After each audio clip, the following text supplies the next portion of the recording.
into a full-blown situation in your communities. But it's going to take everybody. It's going to take partnerships. It's going to take collaboration. These are the messages that the Arizona Sheriff's Association would like to get out. And with that, I'm going to turn it over to Sheriff Mark Brown.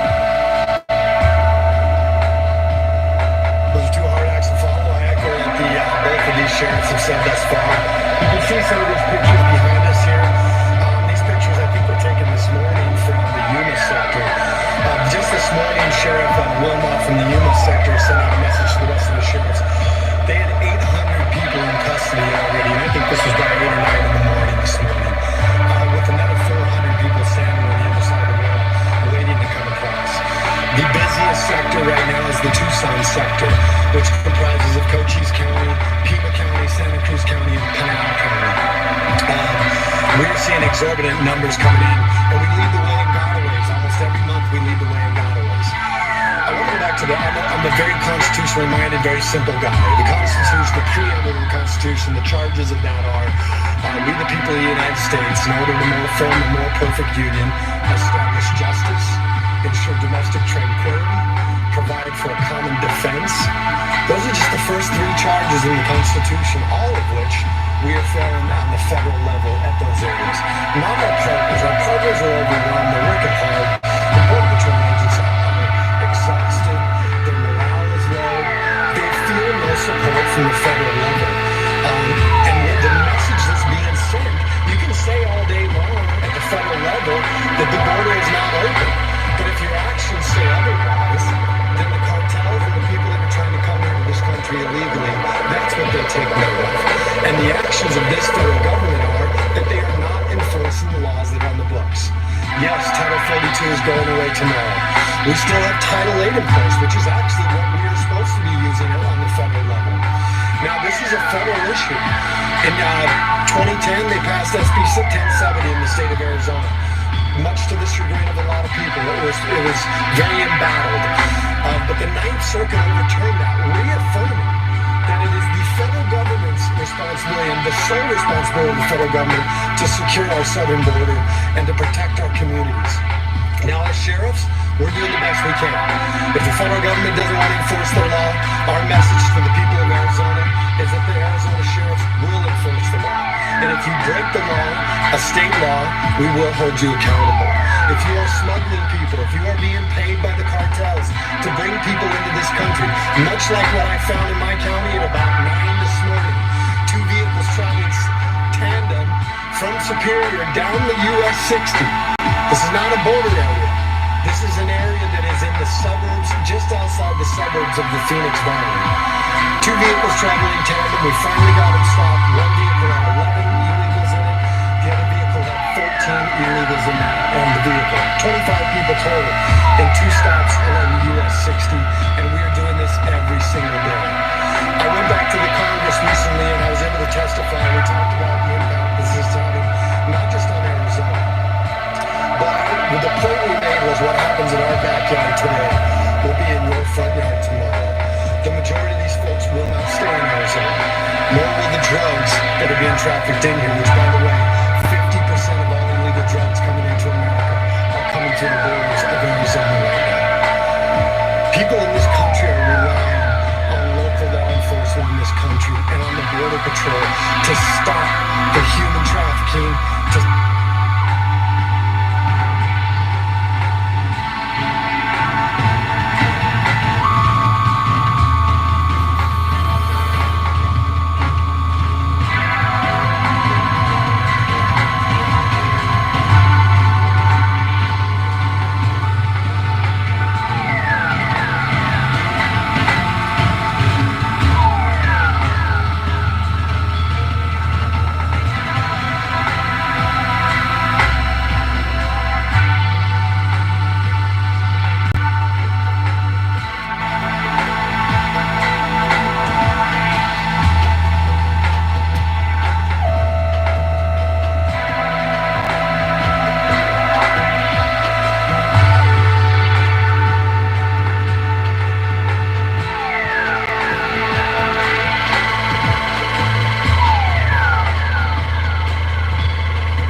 the drug trafficking from coming into not just our communities, but communities across this country. I was recently in Wisconsin with the sheriffs.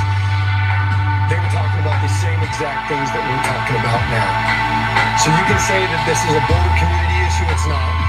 It's not just a border state issue. This is becoming an American issue. And it shouldn't matter what party you are.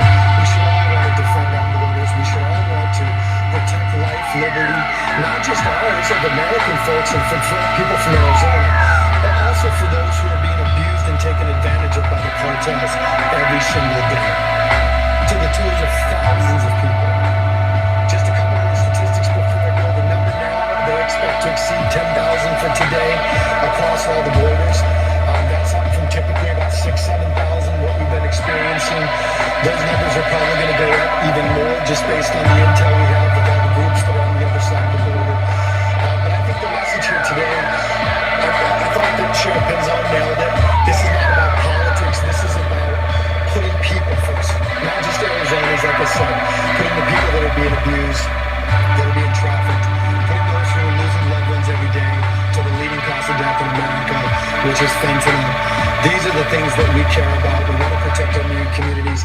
We want to enforce our laws. We want to enforce the justice which this country is built on. We want to ensure the domestic tranquility of our citizens, and we want to help our federal government provide for a common defense and protect our communities from what we're seeing every day. So with that, I just appreciate you being out here. I have said before, you play such a key role in the press in delivering this very important message, not just to the people of Arizona, but all across this country, as to what's going on. Like Sheriff Rhodes said, our eyes don't deceive us. What you see is a real pictures of what is happening every day. And we want to do what we can to help our fellow partners stop that, help them curtail this issue. If we can help provide some input as to common sense immigration reform, we can help to do that. But ultimately, we want the people of Arizona to hear us today. It is that we are dedicated as sheriffs to protecting our communities. I do want to clarify one thing, just because I have to make sure I keep myself and my office out of trouble. Our office is under 2 federal court orders that restrict us from being involved in any enforcement of immigration law, or even asking anyone of their status in the country if there's a concern relative to whether they are lawfully in the nation. Since I've taken this office, though, I have a lot of ICE devastation in our jails, and I asked for my folks to get an estimate today, a rough estimate, and we project that about 10,000 inmates who were in our custody were ICE was given the opportunity to take custody of them upon release because they believe that they have potentially entered the nation unlawfully. So we are not involved in any enforcement.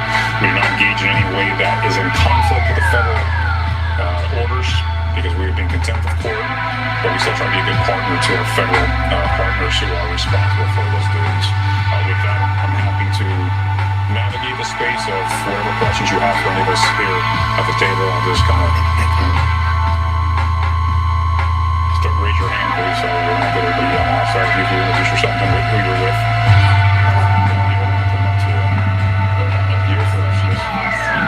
I guess for you guys, you know, especially sheriffs on the border, are you guys going to be working with direct sending deputies across county lines on that?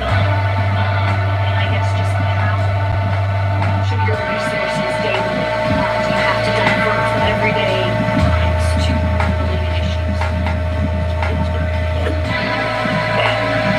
You're pretty close to what you said.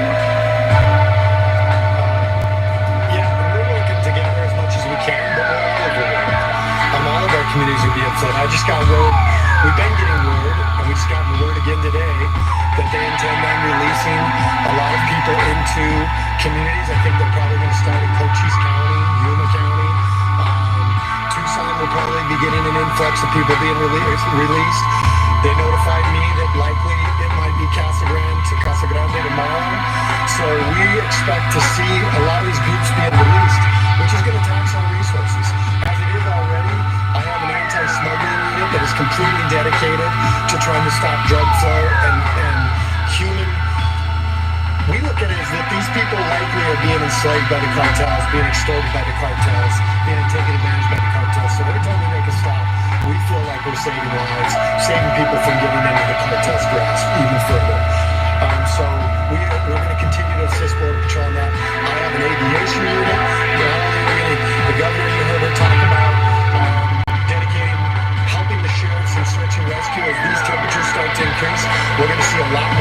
rescue calls out in the desert, so we expect to expend a lot of resources with our aviation unit doing search and rescue. My canines, I have 4 canines that are completely dedicated to stopping drugs and human flow into the country and guns and money back to Mexico, which is all 4 of those things are problems. So we expend a lot of resources. We don't know what kind of reimbursement. The governor has talked to us about some reimbursement. Whatever money you apply, which there is none, I don't know how much there is anyway, but that's going to go pretty fast. And so, yeah, we're all expending resources, especially along the border. If you talk to Sheriff Daniels, I think he has spent $1 million or something already on border-related crimes. They've booked over, I think, close to 900 people into his jail for border-related crimes. So, yeah, this is having a tremendous impact on us, on our budgets, on our resources, on our manpower. But you know what? It's what we signed up for. It's the job we agreed to do, and we're willing to help our federal partners do what we can to achieve that and ultimately protect our communities. So we don't complain about the money we have to spend. We just find a way to do it, and we do it effectively. I would just add this, it is my opinion, I talk to my colleagues, that if we're expected, so what is the trickle down? The trickle down is that if someone enters into your space and they're existing, as I said earlier, in a lawful capacity, even though they may have now received the opportunity to stay lawfully, but they're pending a hearing, how do they exist from that point forward? Are they in a situation where they're trying to pursue labor and they're not in the labor law? So all different types of peripheral crimes that could occur, not by someone who is intent on being a criminal, but in order to survive they do. And then there's a criminal element also. So as you heard a couple times, it depletes our resources, but I'm of the belief that if that force multiplier that puts more burden on law enforcement occurs because our government has failed us at the border, then they should be paying the tab. They should be reimbursing us for the costs incurred because of these additional responsibilities and resources that are depleted. So I don't know how that works, and expect that might plan on talking to the Attorney General and see if there's a way we do send a bill or send a lawsuit because we are a border state. We're most impacted. It's not just on the border, but it's throughout it. So you were next, I believe, 15.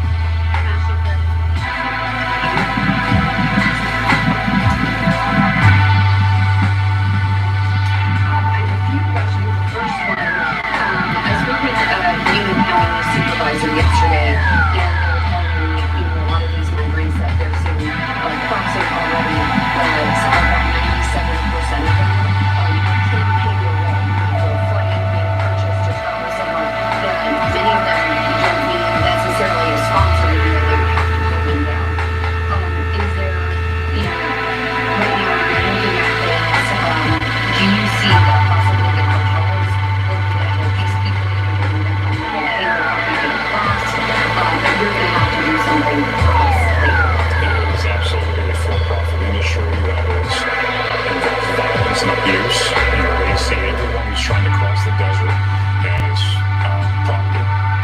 They will force you into debt. They will hold you accountable, and if you fail to repay your debt and then some, they have the grip on your likely family members that are behind in Mexico. So it is, and that's where if you look at the United States, if we want to be thoughtful, we want to address this issue, it is not cold-hearted to secure our borders and define and improve our immigration system, because if we do so, what we're doing is we're eliminating this criminal institution that is profiting by the opportunity we're creating in our lawful process. So it goes hand in hand. If you truly care about the humanitarian effort, then do more at ports of entry to give people the opportunity to come to the nation and pursue immigration. I think the number, if I remember correctly, Ellis Island, late 1800s or 1950, processed about 12 million people. That was with pencil and paper. Kept documentation of it. You're telling me in this sophisticated world that we live in now that we can't do more to improve our immigration system so that the cartels are the ones profiting at the blood, sweat, tears, and lives of those who wish to come to the United States and have a better opportunity for themselves and their families? It's not naive, it's ignorant, it's arrogant, it's irresponsible, and it's time for us to correct it. That was really good, by the way. That was like a mic drop there. I don't know how we follow that up. I wanted to talk just real quick about the humanitarian thing, because oftentimes if we're trying to protect our communities from border crimes, we're deemed as not being humane.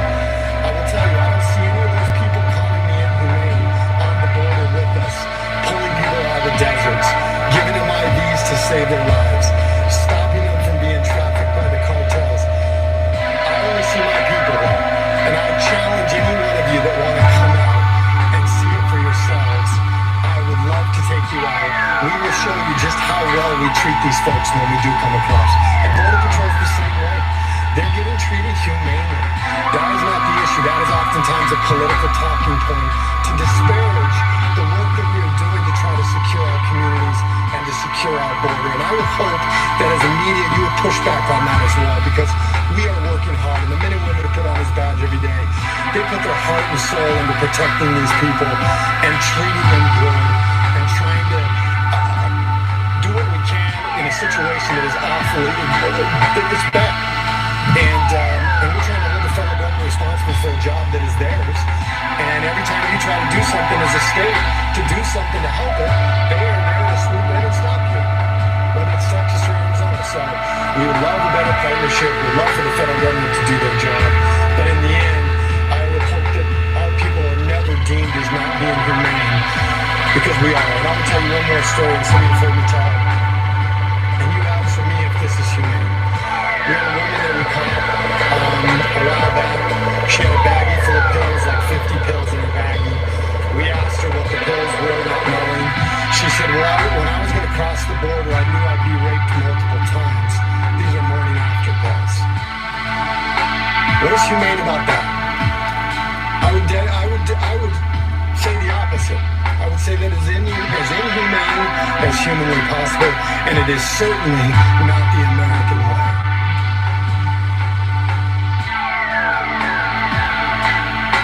Sheriff Lim, I've got a question for you. They're asking, what's the common areas are where we see undocumented immigrants coming into Pinal County? Also, can you comment on how rural towns are preparing for this massive influx of people? Yeah, great question. Pinal County tends to be, while we're a pass-through county, I will tell you, I'll be the first to tell you, not a lot of it stays in my county. Obviously, some level of fentanyl, because we're having fentanyl poisonings like everybody else. It's on the rise. We deal with a lot through the southern border, through the southern area of our county, which is going to be in the T.O. reservation, where the cartels will push people up through the deserts on foot. We also deal with them heavily on the I-10 interstate. We have since, they shifted on us because we were hammering them so hard. They now shifted that over to the US 60, which is alarming because they're taking them up through a lot of our small communities.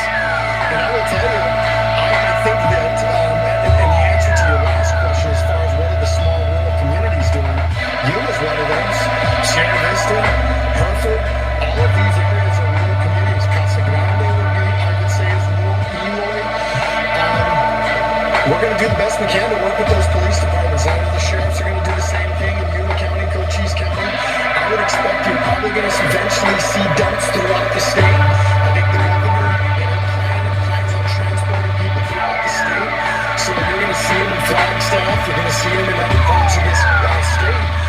And your question is spot on. This is going to be an issue that all of us are going to have to deal with. And we are trying to open those lines of communication with the federal government and with the governor's office, and we appreciate her taking time yesterday. We need those lines of communication so that we can properly prepare and address when those people are being dumped in our communities, especially communities that just are not equipped for it. Yuma County, they've spent, the hospital has spent, it's a private hospital, spent well over $26 million, I think, is what it's been, that they paid out for people that were here illegally that needed to be treated. So yes, it has an impact on all the small communities. Communication is the first step for us being able to absorb that and deal with it too much to our chagrin.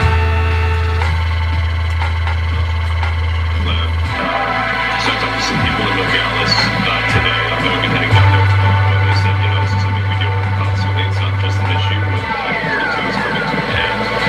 So I'm curious, you talked about your intel on the other side of the door, what they're seeing there today, maybe like an area like Nogales.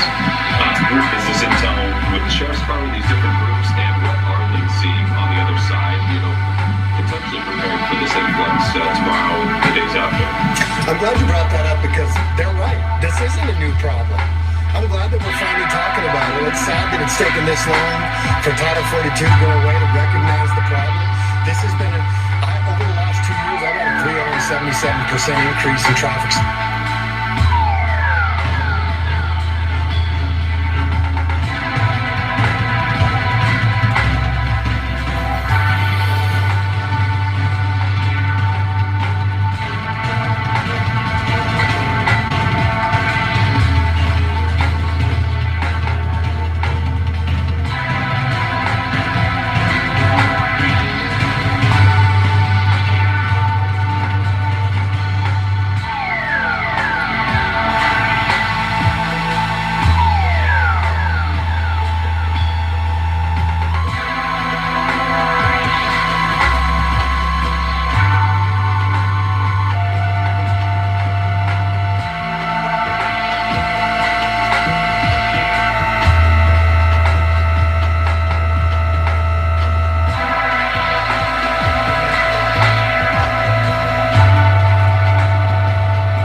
pursuits involving human smuggling, 610% increase in fentanyl seizures over the last 2 years.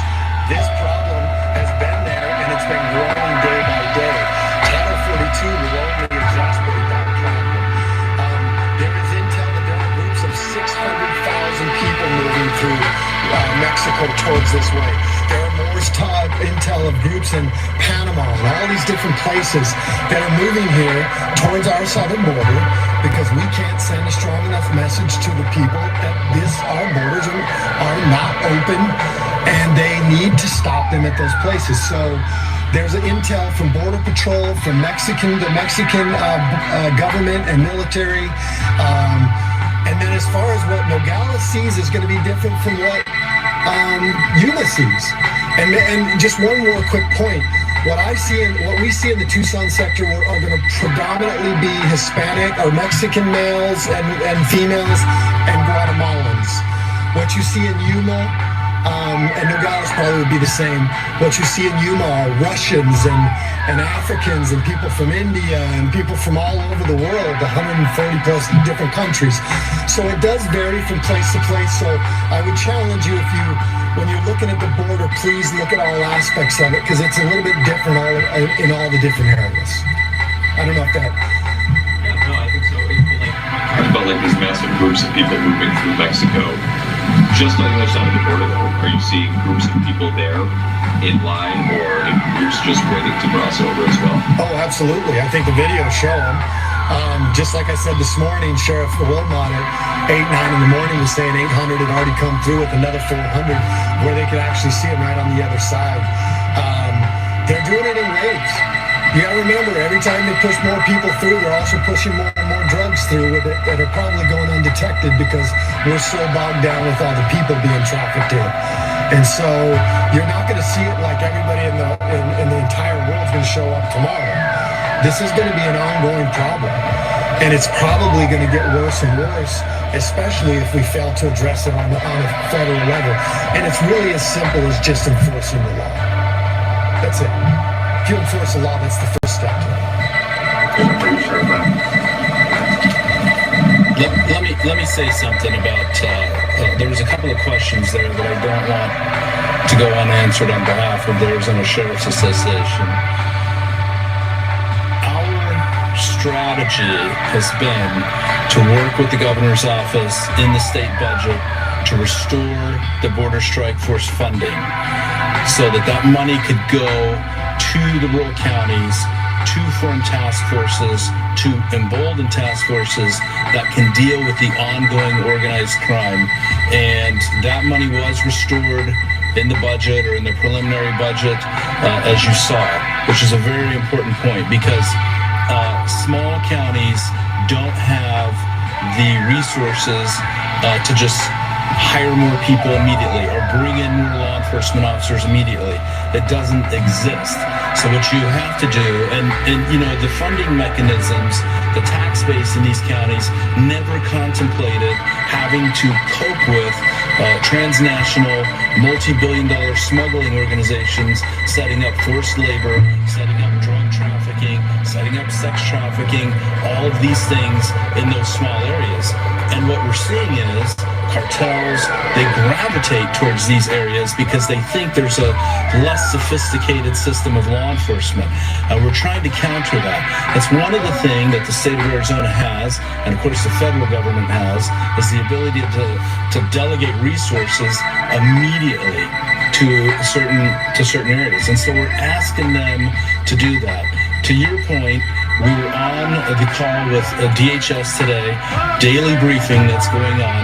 They estimated 110,000 people were just south of the border at the different ports of entry waiting to come in.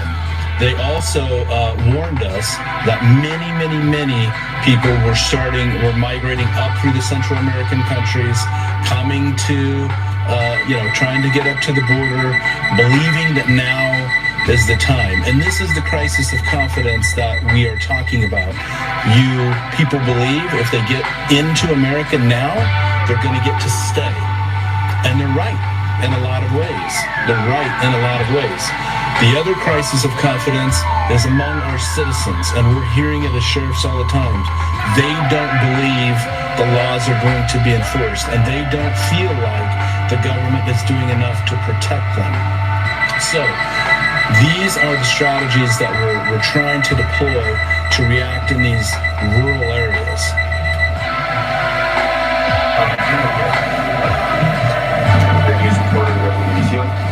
Just to understand the process, a lot of these migrants want to ensure themselves needed for a court hearing, you mentioned it.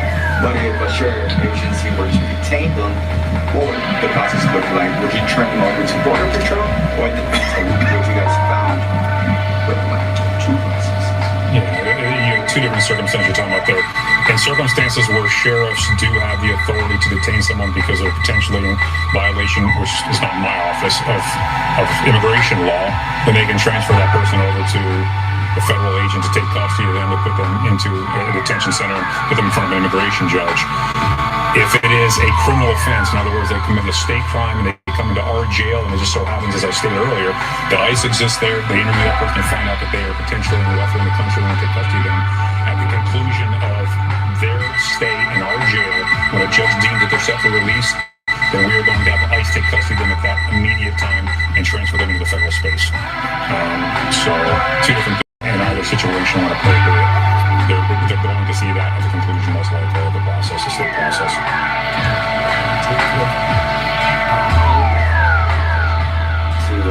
Nation Guard, you mentioned safety and protection for Nation Guard. Are we expecting military at the border, or what would that look like in the next days? Well, what's happening historically, and I think currently, is the National Guard is not going there to actually be in enforcement positions on the border. Their job is to supplement the fundamental roles that don't require enforcement duties, so it frees up those agents to be involved in enforcement. And that kind of falls back to this issue. You saw the images, and they're real. So if suddenly you have a surge of hundreds, if not thousands, of people that are coming into not a port of entry, but another space and trying to enter the country, they're being detained there, and they're going through this process, that requires staffing. That requires agents to be at a high volume into that space to address it. So what does that mean in other areas of the border? It means that they're going to be neglected because there aren't enough resources to cover the other spaces. That opens the opportunity and the windows for those with unlawful intent, drug trafficking, sex trafficking, human trafficking we already talked about, to find those gaps. So this demand isn't just about dealing with the demand in that space. It is the depletion of resources from other areas of need that criminal has the opportunity to take advantage of those vacancies. You want to add something? Sure. Just on the processes of it, if we were to stop, for example, that vehicle, we stopped 25 folks today. We can only hold them as long as it would be normal for Border Patrol to come and pick them up. If Border Patrol says, we can't come get them, then we don't have another choice. We have to release them. We don't have the ability because there is no state law that says you can actually hold somebody or arrest somebody for being in the country illegally. Like the sheriff said, they would have to commit a state crime for us to be able to hold them or arrest them or take them to our jail. And as far as what it takes, just so the average Arizonan knows, right now those court dates that people are giving are between 3 and 5 years from now. 3 to 5 years from now, they expect that those people will go to court. Judges will need to process 10,000 people a day court dates 5 years from now. So the system is broken. There's a lot that needs to be fixed. And I think sometimes we don't actually look at just how dramatic the numbers are and what kind of problem we're creating. It's the same. Getting the person that's trying to come in, try to look through the background check. But in some of these countries, it's hard. You can't just call and easily get a background check on all of these people. Do you believe that someone being let into the country but could have a violent past or be a violent offender? The answer to that question is without a doubt, yes. And, this was a topic of conversation today. They do the best that they can. They fingerprint people, they query cases that are available to them. But there's information available. Glad you brought up that point because many criminals exploit the system. In fact, they're the ones that are skilled at it. The people that you see showing up with kids and different things like that and asking for asylum are far less adept at, navigating the system. I'll give you one example that we were briefed on. U-visas. U-visas are issued, about 10,000 of them a year are approved or issued, but there's a backlog of about 350,000 of them. And what it is, a U-visa is basically, it can be authorized by local law enforcement if you are a victim of a crime in this country because they don't want you to be deported so that you can testify in your case against you and the crime that was committed against you. Well, criminals in other countries recognize that and they come to America and fabricate crimes that occurred against them and ask small agencies to approve these U-visas. And so you have this huge backlog. 300,000 of them exist. They're only issuing 10,000 a year. The rest of those people get to stay in the country legally indefinitely. That's one example of the broken immigration system that we were talking about. And I just wanted to get back to the ICE detainers. Some of the counties are in partnership through U.S. Code, we call it 287G, partnership with ICE, in which we can request our own detainers based on probable cause that somebody's in the country illegally. And what's important to know is that if people are arrested for committing a state crime and booked into a county jail, just like Sheriff Pinzon was talking about, ICE will be notified. And we are requesting that CBT and ICE be more aggressive about those deportations of people that are in the country and committed a crime need to be deported.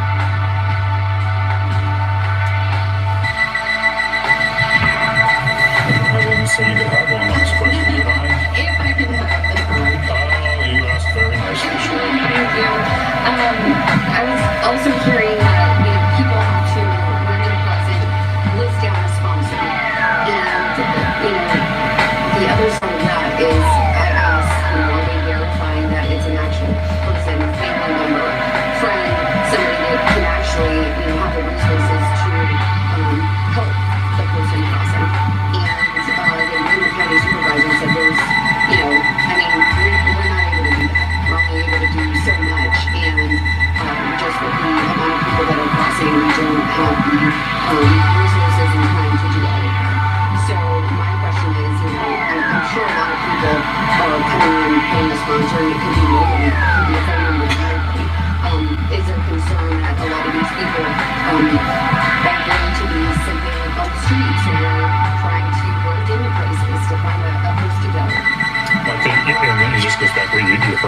sheriffs. A person of desperation is going to do anything and everything necessary if they understand the system to work into their advantage.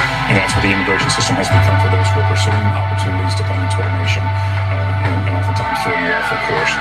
So, yes, and yes. Everything that you envision as a potential possibility is a reality. We are not here though today like it is doom and gloom. This is about empowerment. This is about being honest about the issue, educating the community from people who serve and protect. Our entire lives have been committed to caring for a community. And no nation can thrive if it's unsafe. So talk about the economy, talk about education, talk about healthcare. All those things are so important to us. But they all crumble if you don't have a foundation of a safe nation. In order to accomplish this, we need a commitment, and we're calling on our federal partners to work with us. We're not pointing the fingers. We're saying, we're here with you, for you, by you, to resolve and correct this issue. But let's stop pretending like it doesn't exist. It does, it has, and it continues to until we say enough is enough, which is today. So going forward, the things that you talk about, the loopholes and everything else, could all be closed. We can find a way. We spent, I don't know how much money through the pandemic, giving money away, addressing other needs, fighting in foreign lands, all these areas that may be priorities important, but nothing more important than securing the homeland first and foremost. So we're just calling on you to use us as stakeholders at the table with considerable experience when you write legislation, when you talk about operations, when you deliver funding, and when we find ways to address the humanitarian need of this challenge. So I'm speaking on behalf of my colleagues just with gratitude to give us this opportunity. I'm blessed and fortunate that I work with the best law enforcement professionals in the nation here in Arizona, in the Arizona Sheriff's Association, and I hope you guys are okay with saying that, and we feel very proud to say it ourselves. But I joke about the big guy. I mean, he's a little bit country, a little bit rock and roll, but when it comes to law enforcement, we sing the same song, and that is the rule of law will apply in Arizona to everybody equally. Don't cross the line, you have to worry about crossing us. Thank you.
On November 8, 1965, a 52-year-old woman was found dead in her Manhattan townhouse.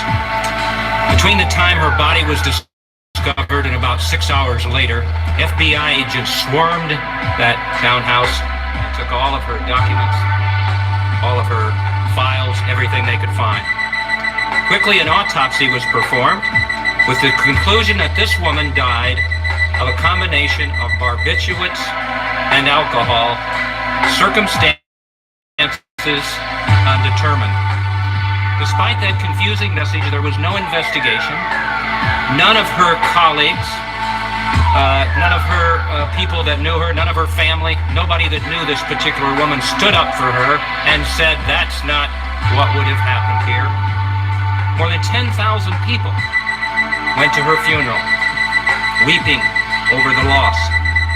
And this woman was buried, and for 55 years, almost 55 years, she was ignored, she disappeared. That is until now. The name of that woman was Dorothy May Kilgallen, and as you will learn, she was murdered. And for 53 years, she has been denied the justice she deserves.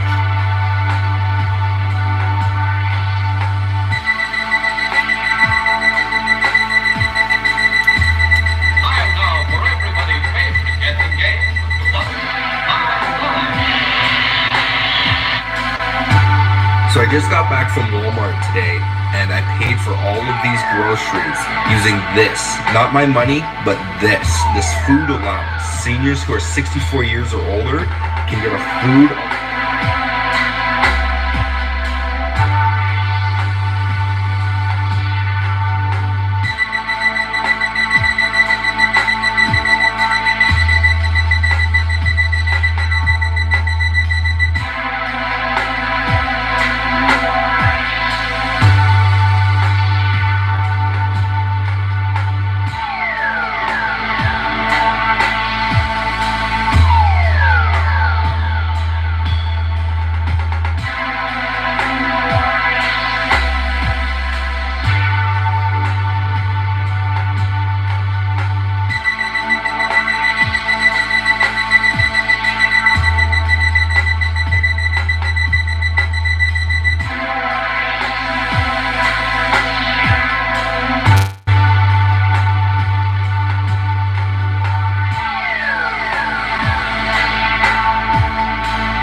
on the side, it's sort of got like a bit cut out, and just a sort of a tiny thing sticking out at the end of it.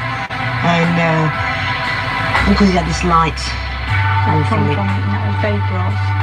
And I thought, well, that's no helicopter or plane. You know, I thought it's a UFO. I remember just saying, looking at it, thought, you know, it's just amazing what we'd seen. just barely seconds he seemed to be on us, and then next minute we sort of just it was like looking to smoke effect thing, and we sort of stood here and just I've known Carol and Helen ever since I've been here, nearly 11 years, and I've never known it to be late at all. Never. Well, we walked it to work and we always waved to the security guard and we always checked to see what time it is. When they arrive, I have to log them in on my duty, anybody that comes in fact, and they were over an hour late when I logged them in, so I noticed the time specifically. Alright, gents. When we looked that morning, there was no clock on that wall, none at all. None at all. It was completely bare. Well, this clock that's behind me, it's a master clock for all the factory. It's been here for donkey's years, even before I started work. And they swore this clock just wasn't there when they arrived. Well, we came over in the morning, I've just got up with myself. They come in, I was really shocked about something, and I asked them what was the matter. And they reckon they'd seen something, they couldn't quite explain what they'd seen. They just seemed like shocked and they'd explained they'd seen something. And we said, what have you seen? They're just something in the sky. And then they said, I think it was a UFO. And also they appeared to have a glow about them, they've seen spots like burn, it was like radiation burn. All the hair was wet, all his coat was wet, wasn't it? And they said, what's your face? Your face is all something. And then he looked down at the hands, other parts of the body that wasn't covered. It was just like a slight sunburn. Yeah, when we come into the house, we were sort of excited telling everybody all about it, and that's when they sort of thought, fingers look sort of red, and as the day wore on, they sort of got redder. And then I looked at my neck, and I could see sort of a really sort of like low colouring from there to the neck of me. And my hair, it was just sort of really tacky, and you know, sort of like I got loads of lack in her back on, but it just felt, you know, really sort of really funny. And I couldn't run my fingers through it, it was sort of really bitter. And then you said about your jacket, I mean. But I noticed that my jacket was wet and very sticky. It's the jacket I had. And it was all across the back part and the shoulders, sort of all, as if it had been melted, like melting. It was very sticky and like on my arms. And yet that morning it wasn't raining at all, it was just very clear morning. So I said to my sister, well, try drawing what you see. I tried drawing in a separate room. I said, I think they'll both do and come back exactly the same thing, exactly the same thing. That was the most astonishing thing. This is what we saw, it's sort of a round object. The spaceship what we're seeing is sort of like round. Sort of flat, more or less to the top of it, with a sort of thing, just, And that's just like a bit missing. and then there's a beam of light which come all the way down. A torch shining. And we sort of held each other in this beam of light. I was standing here, and my mum was on the other side of me there, and we sort of held each other. Back into the moon. I know something very, very strange had happened to them going to work, but it was something I couldn't account for because it went into the back of their minds. Until one day they actually saw a newspaper article which referred to the alien abduction phenomenon. And they found that the things written in this newspaper were almost identical to what had occurred with them. As a result of this, they contacted me and told me what had occurred, what they remembered. And I interviewed them at length on this, and I was fairly happy in my own mind by what they told me. Things they couldn't possibly have known, that there seemed to be an alien abduction involved. We was really nervous. In fact, we were really frightened of doing this regression. There's really strange stories that we... I felt so emotional to think I was literally going up, and then next minute I was sort of in this spacecraft, and it's just I couldn't believe myself, and I'm there.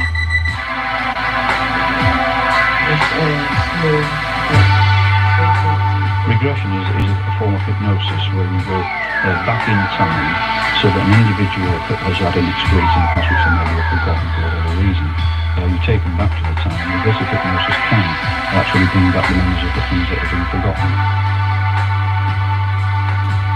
Tell me about the moon. It's white, so white, like it's round. I can see Helen. She's on board. It's shaped like a table, like a school table. There's something on the ceiling. It looks like operating something which would come down. My eyes, they look into my eyes. It feels like a burning sensation in my eye. They look like grey people. I think more white than yours, grey, like big almond eyes, very big.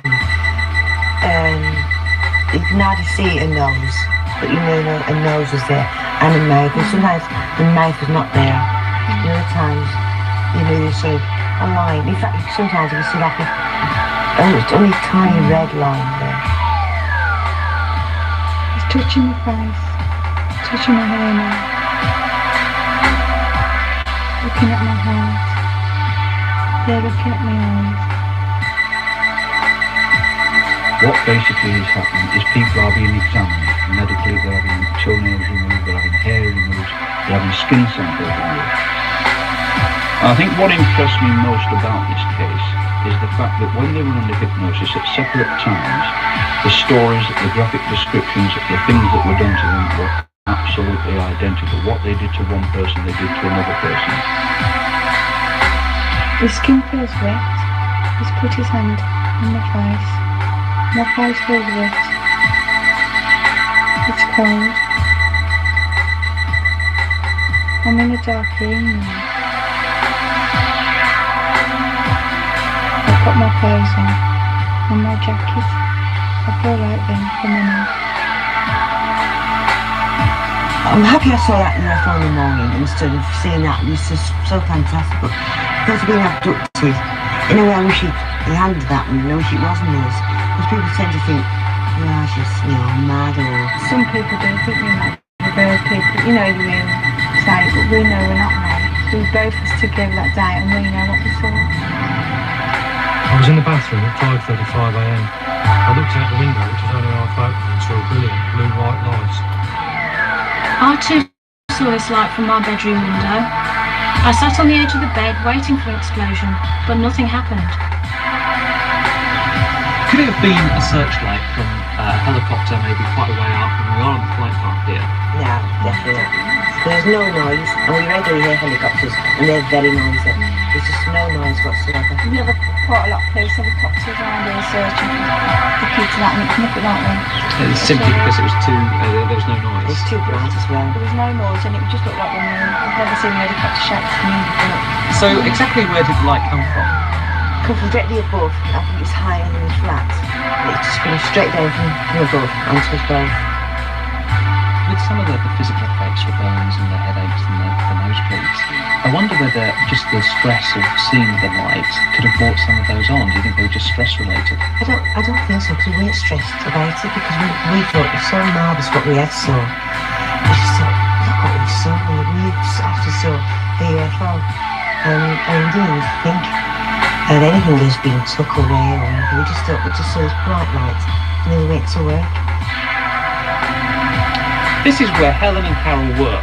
When they arrived, they said they couldn't see the clock on the wall and had lost an hour of time.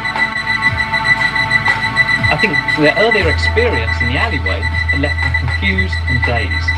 One of the impressive aspects of the case is that under aggression, you both come out of very similar stories. Do you think that maybe you discussed the case together before you regressed, or you'd read the same books or read the same articles, and that's why your stories were so similar? No, we didn't think we before we was going to be regressed, we was like both very fast about being regressed.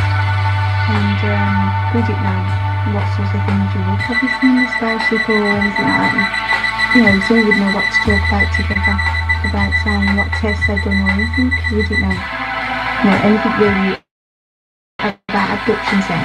We read a lot about UFOs, but not abductions on either. We thought, the room at the alley, we had a rustling sound before this bright light comes, so we thought, we was going to regress to think that we saw something in the alleyway, what we shouldn't have saw.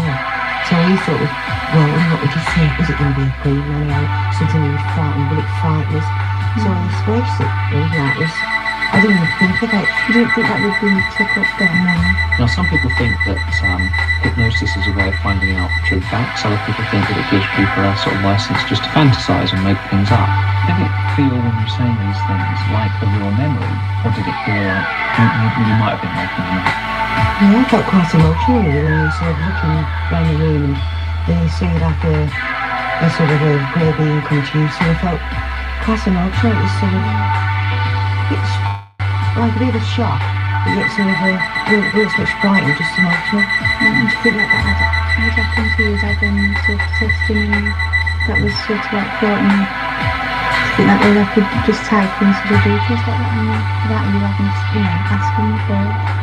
And it is quite a sort of fantastic sort of account in many ways. Do you really believe that this really did happen and that you were abducted by aliens aboard a spaceship? Well, I don't think I'm going to make a story like that because I feel silly by saying it, so I don't think I would have said anything has happened because I would want to look stupid. I think sometimes you feel a bit sort of, you know, is it true or, you know, under hypnosis and it is happening to him, but I think you sort of think like that because you've got a lot of people might say when you do tell them, I've seen an alien, they might think, oh, she was a bit mad. I think that puts you off if you believe it fully because you've got a lot of people might think of it.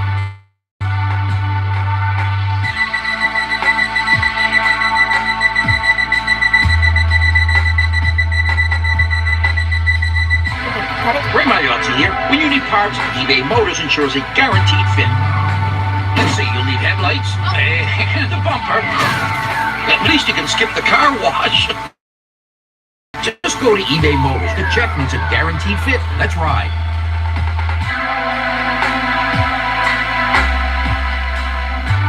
Business owners need an easy way to accept payments over the phone and online. With our virtual terminal, there's no website or shopping cart needed. Process payments anywhere you have an internet connection. Secure can help you to take orders on your smartphone, tablet, terminal, or computer. Ideal for online services or card not present orders. Email or text receipts to your customers. Accept credit cards in your store, on the job, and online. Our virtual solutions work around you. Call Secure today.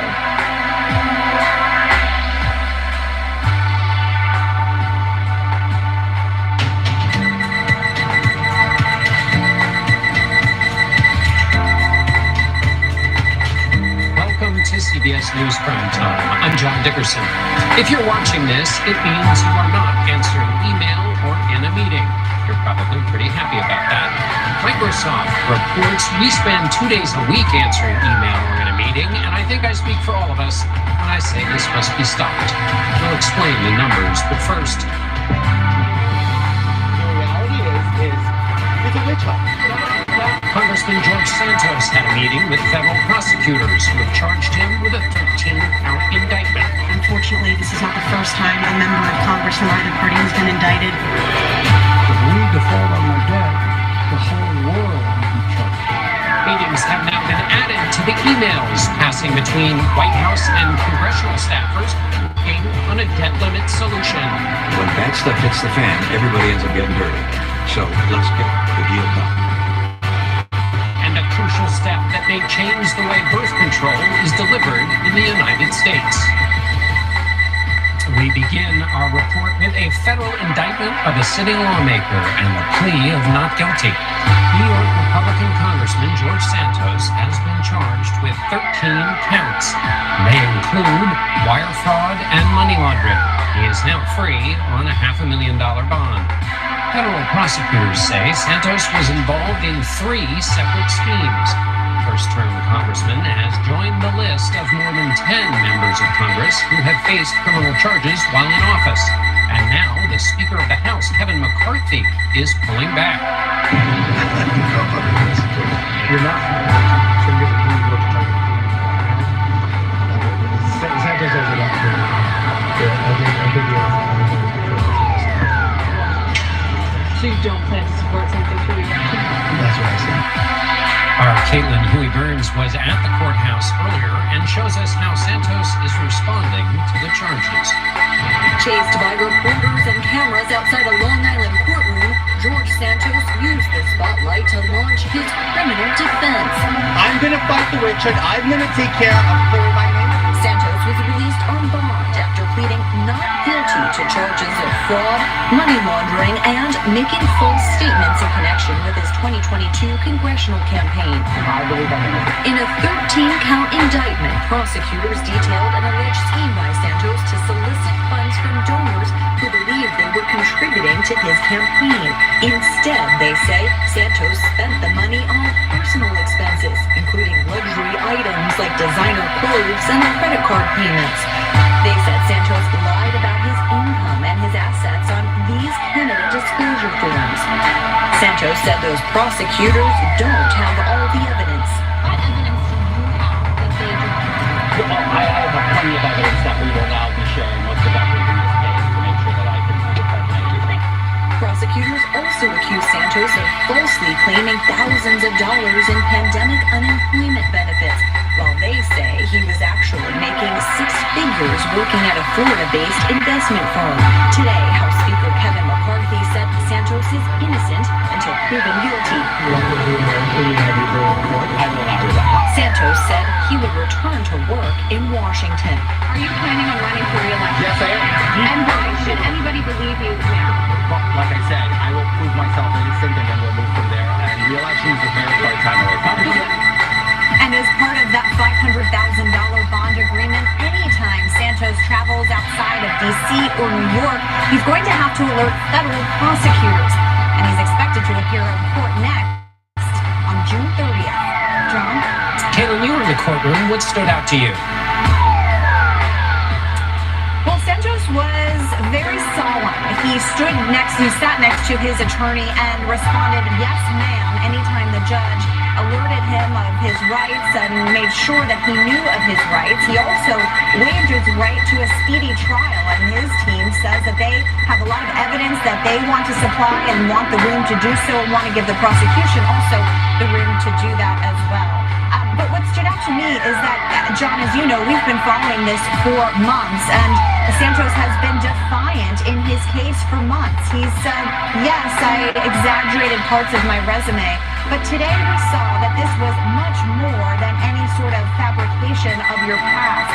These charges detailed in this indictment are significant and show the body of evidence that the prosecution has, and now the question is, can Santos do the same? When he got out of the courtroom, Santos was not so somber. How do you see his response to these charges? Do they compare at all to the way in which President Trump has reacted when he's been faced with legal woes? Well, John, that's exactly right. He echoed the sentiments and rhetoric that Trump often uses while under investigation. He came out and said this is a witch hunt, really using former President Trump's own words there. And he maintained his innocence throughout all of this. I asked him about, what evidence he is going to have to show, and he maintained that he will have the evidence to refute these charges. So that, of course, remains to be seen. But very much taking that kind of same posture, not relenting, not giving in to any calls by Republicans to resign, and not giving in to any constituent calls to resign as well. In fact, he's running for re-election. Well, and that is a difference between while his reaction to the charges is very similar to former President Trump's reaction, what is not the same is support from within his own party for his re-election. You've covered what Republicans in his district are saying, and now the House Speaker has weighed in on his re-election. That's right. That's what the big news is tonight, that McCarthy has said that he will not support Santos for re-election. And this is significant, John, because McCarthy has stood by Santos. Earlier today, he said, look, he deserves his day in court, innocent until proven guilty. He noted that Santos, of course, had removed himself from committees, but he has also really needed Santos's vote in Congress because of that slim, narrow majority that Republicans have. And Santos has been a reliable vote for McCarthy on key items. And so this is a significant posture that McCarthy has taken by saying he's not going to back him for re-election, but he's not calling on him to resign now. And so that also gives Republicans a chance to recruit candidates. We already have seen the party infrastructure in New York abandon abandon him. So the question is now, who will they support as an alternative to Santos? And we'll see if the speaker still has his vote for the remaining period of his term. CBS News political correspondent Caitlin Huey-Burns, thanks. Birth control could be available without a prescription by this summer. An FDA panel has unanimously recommended one type of drug. Meg Oliver tells us about it. The drug called Opal was first approved by the FDA in the 1970s. It needs to be taken every day at the same time within a 3-hour window in order to be effective. Women need to be educated about how to use the Opal. It's a less forgiving birth control method than regular prescription oral contraceptives in that this is a progestin-only pill. Many of the pills you get by prescription are estrogen plus progesterone, so those are more effective.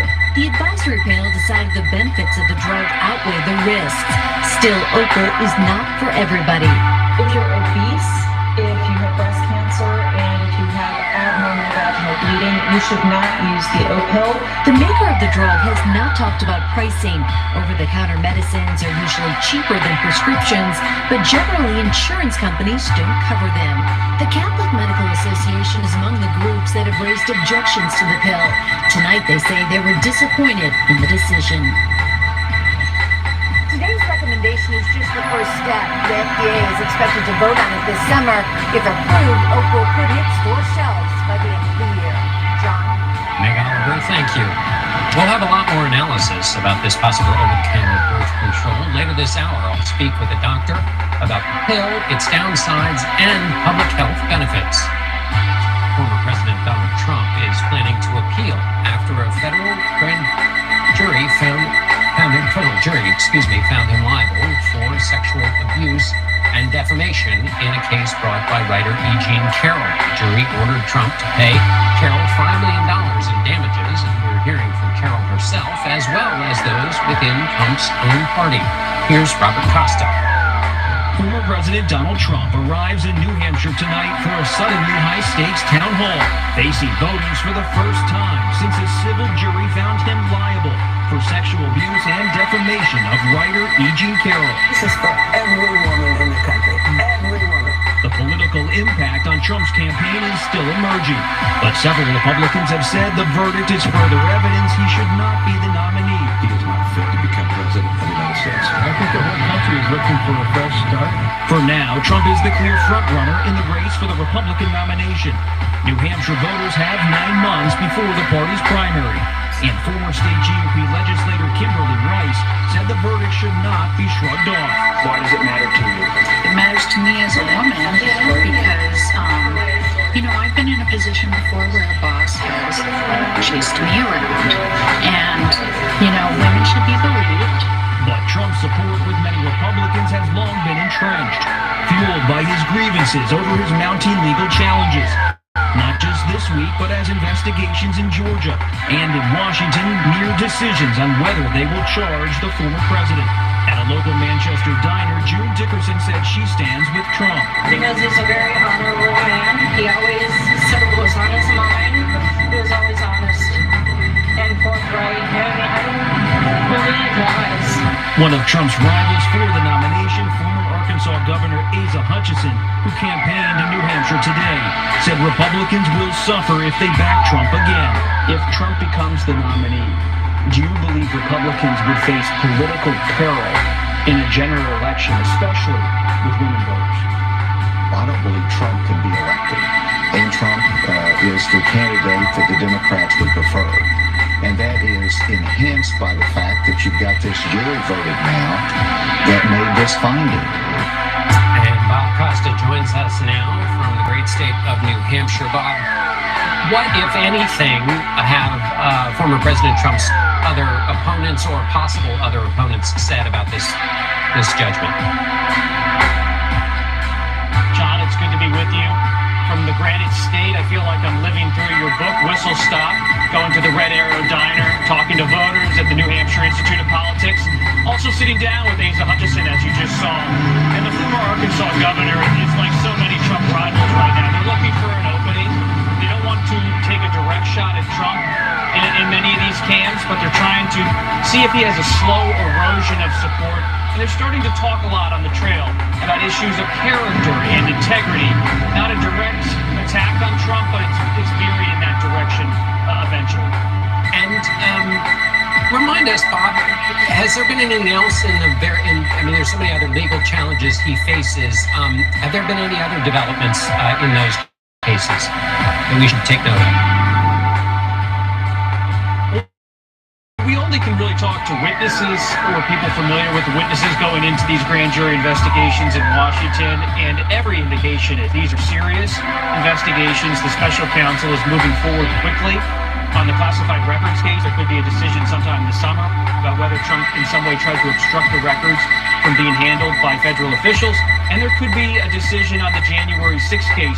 But most likely, the one that is going to come to the fore soon is the Georgia decision, whether Fani Willis, the district attorney in Fulton County, decides to launch a RICO-style prosecution of Trump and his allies for pressuring election officials. That's expected sometime in July, that decision. All right, Bob Costa on the streets of New Hampshire. Good to be with you, Bob. Thanks. Thanks, John.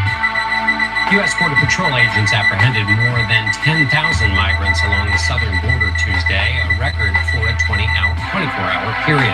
This comes as the major pandemic-era policy tool for managing the flow of migrants, known as Title 42, expires Thursday at 11:59 p.m.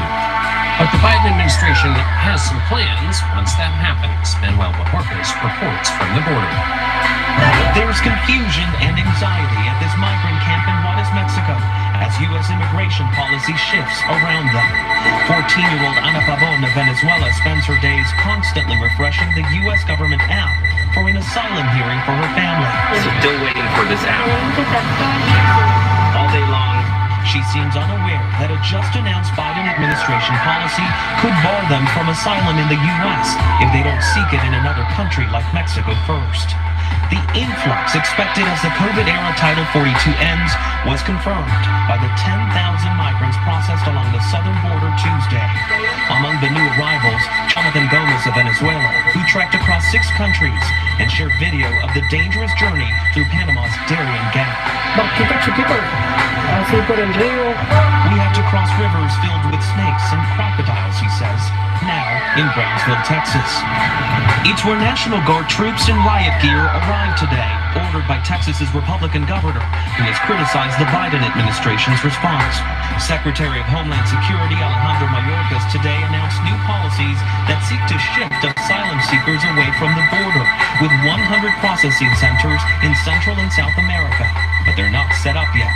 We are clear-eyed about the challenges we are likely to face in the days and weeks ahead, which have the potential to be very difficult. Back in Juarez, at this shelter for women and children, where Karina Breceda is director, the goal for many migrants here is still to reach the U.S. What's your biggest concern, I guess, given what you're seeing right now in the changing policy? My biggest concern right now is that we already have a backlog, and right now we already have capacity. And Manuel Bojorquez joins us now from El Paso, Texas. And what else can you tell us about that visit you paid to Juarez, Mexico earlier? Well, John, it's not just the migrants that are waiting on the other side of Juarez, but think about this. Thousands, perhaps tens of thousands, who have left their home countries and are on their way up right now, coming up through Central America with their number one goal being getting here and requesting asylum. It's unclear how many of them have heard the new policy change that the Biden administration plans to limit their access to asylum here and enact penalties for those who are caught going outside of the asylum system. Really unclear what they will do with that information, because everyone we spoke with today says they still are looking to come here and try to seek asylum. And what specific resources at the border are lacking most? I mean, is it tents to house migrants, buses, planes, transport staffing? What is it that, if one could wave a magic wand, would be the most useful for the challenge being faced right now? Clearly resources, and that's why you have the Texas governor, who has been critical of the Biden administration's response to this, sending Texas National Guard troops there. But the bigger one seems to be space. I should point out that all the tents that were lining this church have been moved as the city has tried to clear the streets and move people to overflow shelters. But we learned today that Border Patrol is looking to release some migrants who are deemed not to be a public risk without court notices outside of their facilities to relieve some of the overcrowding there. Manuel Bojorges in El Paso, Texas. Thank you. Thank you. As we mentioned, birth control may soon be available over the counter. We'll speak with a doctor about some of the small print, including exactly what this drug is and some of the potential complications. Plus, Congress is 3 weeks away to get a deal on the nation's debt. We'll check in on where things stand between President Biden and Speaker Kevin McCarthy. You're streaming CBS News Primetime.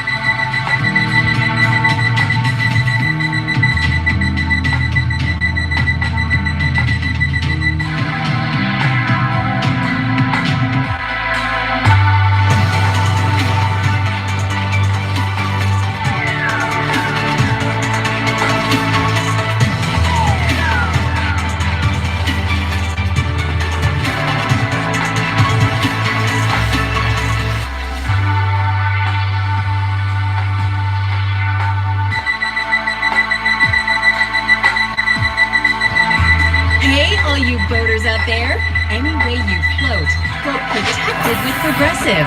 They insure over 1 million watercraft just like yours. Get a quote for your boat today. Insure your passion.